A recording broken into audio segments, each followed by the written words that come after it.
Biznes სექტორის წარმომადგენლები მთავრობის ადმინისტრაციაში რამდენიმე თვიანი პაუზის შემდეგ პრემიერი ბიზნესმენებს შეხვდა. Რა პრობლემები არსებობს სფეროში, რა გავლენას ახდენს ქვეყანაში მიმდინარე პოლიტიკური პროცესები კერძო სექტორზე და სათხედავენ ყველაზე დიდ გამოწვევას.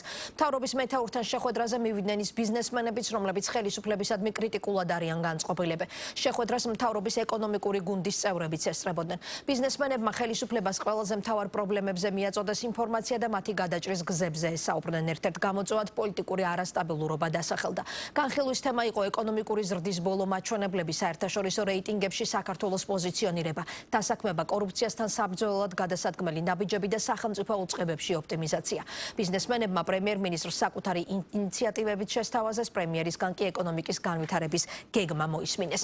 შალვა სუმბაძემ მოისმინა ის განცხადებები, რომლებიც ცოტა ხნის წინ შეხვედრის დასრულების შემდეგ გაკეთდა. შალვა, რა განცხადებებით დატოვეს ბიზნესის წარმომადგენლებმა მთავრობის ადმინისტრაცია? 80-ზე მეტი მსხვილი და საშუალო ბიზნესის წარმომადგენელი დაახლოებით 2 საათის განმავლობაში იმყოფებოდა მთავრობის ადმინისტრაციაში, სადაც პრემიერ-მინისტრთან შეხვედრა იმართებოდა კითხვა-პასუხის რეჟიმში და ამ ასე ვთქვათ ფორმატში ყველას ჰქონდა შესაძლებლობა, რომ მისთვის საინტერესო საკითხები დაეყენებინა. როგორც აქ ჩვენ ბიზნესმა შეხვედრიდან გამოსვლის შემდეგ განგვიმარტა, საკმაოდ ნაყოფიერი იყო შეხვედრა, ვინაიდან განიხილეს ყველა ის მნიშვნელოვანი საკითხი, რომელიც დღეს ბიზნესისთვის ასევე ის გამოწვევები, რომლებიც დღეს არსებობს, მათ შორის სტაბილურობის საკითხი იყო ერთ-ერთი მთავარი თემა. თავის მხრივ კი პრემიერ-მინისტრმა თავისი ხედვები, ასევე ქვეყნის ასე ვთქვათ ეკონომიკური განვითარების მიმართულებით არსებული მიღწევები გააცნო ბიზნესს.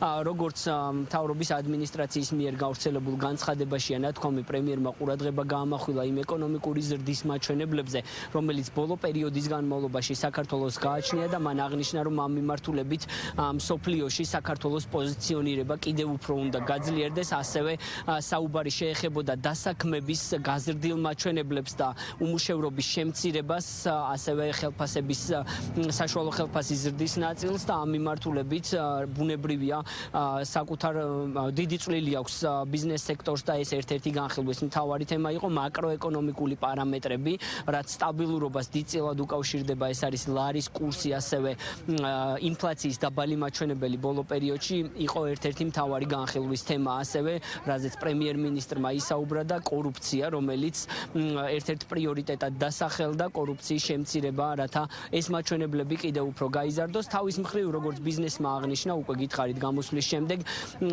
საკმაოდ ნაყოფიერი შეხვედრა გამოვიდა, მათაც აღნიშნეს, რომ ბევრი საკმაოდ კარგი ინიციატივა მოისმინეს, კონკრეტულად არ შეხებიან რა ინიციატივებზეა საუბარი, მათ ამაზე არ უსაუბრიათ, თუმცა აღნიშნეს, რომ ის ხედვა, რომელიც დღეს მათ პრემიერ-მინისტრმა გააცნო, საკმაოდ მნიშვნელოვანია და გარკვეული შედეგების მომტანი იქნება. ძირითადად ბიზნესზე იყო საუბარი. რაც თქვენ გაინტერესებს პოლიტიკაზე საუბარი არ ყოფილა. თემა არ ყოფილა. ამიტომ არც არავის დაუსვეს, ძირითადად ბიზნესზე იყო საუბარი. რა გამოწვევები? გამოწვევები საინტერესო იყო, რომ როგორ გავახმოვრო არ ვიცი, იმის შეიძლება ხერხულია, მაგრამ ოპტიმიზაცია იქნება, უსაქმურების შემცირება იქნება, სახელმწიფოში ბევრი უსაქმური ყოფილა. ხო, არ ვიცოდით, მაგრამ ეხლა ხდება მათი შემცირება. საინტერესო იყო, ცუდი არ იყო. ეკონომიკური კრიზისი მთელ მსოფლიოშია. არ შეიძლება ქვეყანაში არსებობდეს ქვეყანა და პრობლემა არ ქონდეს, ან ეკონომიკური, ან სოციალური ესეთი ქვეყნები არ არსებობს. 64-ში არ არის ეგეთი. როგორ შეიძლება თქვა, რომ ქვეყანაში არ არსებობს კრიზისი? ყველგან არის. გააჩნია როგორ დაარქმე, კრიზისი დაარქმე, პრობლემას დაარქმე. აუდიენცია არ ყოფილა. სამდენი შეხვედრა. ჩემთვის ბიზნეს ასეთი კომუნიკაცია. მოტივაციას. ბიზნეს აძლევს მოტივაციას. მეტი არაფერი. მოტივაცია პატივისცემა. გავცვალეთ პრემიერ-მინისტრთან, ეკონომიკის მინისტრთან აზრები, საკმაოდ ბევრი ახალი ინიციატივაც გაჩნდა, რაც მახარებს და სასიამოვნოა და მიხარია ის, რომ დღევანდელ რეალობაში ჩვენ შეგვიძლია ეკონომიკის კიდევ უფრო მეტად ზრდაზე და წახალისებაზე ვისაუბროთ. Აში ხედავს გამოსავალს მაგალითად არა, რას ნიშნავს ეკონომიკური კრიზისი? ქვეყანა ეკონომიკური კრიზისში. არა, ყველაზე მნიშვნელოვანი ინსტრუმენტი, რითაც იზომება ქვეყანაში ეკონომიკური მდგომარეობა, არის ეკონომიკური ზრდის პარამეტრი. ამით საქართველოს ევროპულ ქვეყნებს შორისაც ლიდერია და მსოფლიოში ერთ-ერთ ლიდერ პოზიციას იკავებს.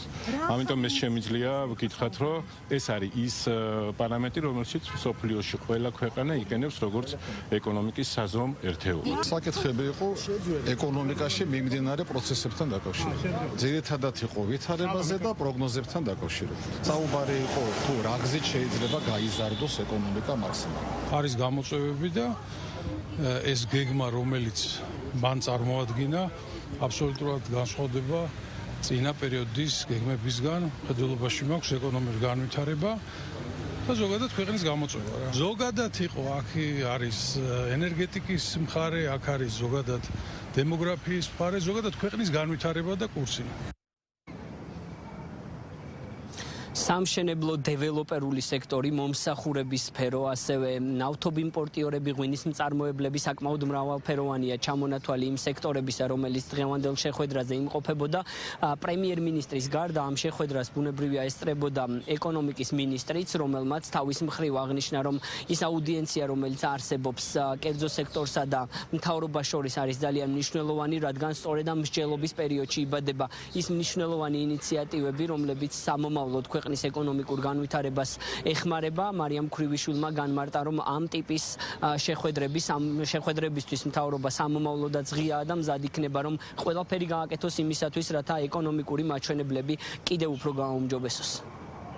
ნაყოფიერი შეხვედრა შედგა კერძო სექტორის წარმომადგენლებთან, რომლებიც წარმოადგენენ ჩვენი ქვეყნის მნიშვნელოვან ეკონომიკურ სექტორებს. პრემიერ-მინისტრმა თავის მხრივ მათ გააცნო ჩვენი ქვეყნის ეკონომიკის განვითარების შემდგომი გეგმები, ხედვები, ისევე როგორც მსხვილი ინფრასტრუქტურული გეგმიური პროექტები, რომელთაც უმნიშვნელოვანესი როლი აქვთ და ექნება ჩვენი ქვეყნის შემდგომი ეკონომიკური განვითარების გზაზე. ამავდროულად ჩვენ მივსჯელეთ საერთო სამუშაო პროცესებზე, რომ ჩვენ იქნებით და ვართ ღია კერძო სექტორ თანამშრომლობის კომუნიკაციის კუთხით და დარწმუნებულები ვართ, რომ საერთო ძალისხმევით ერთობლივად შევძლებთ, რომ ახალი პროექტებს ჩაუყაროთ საფუძველი, რომელიც ხელშეუწყობს ჩვენი ქვეყნის ეკონომიკის განვითარებას და ახალი სამუშაო ადგილების შექმნას.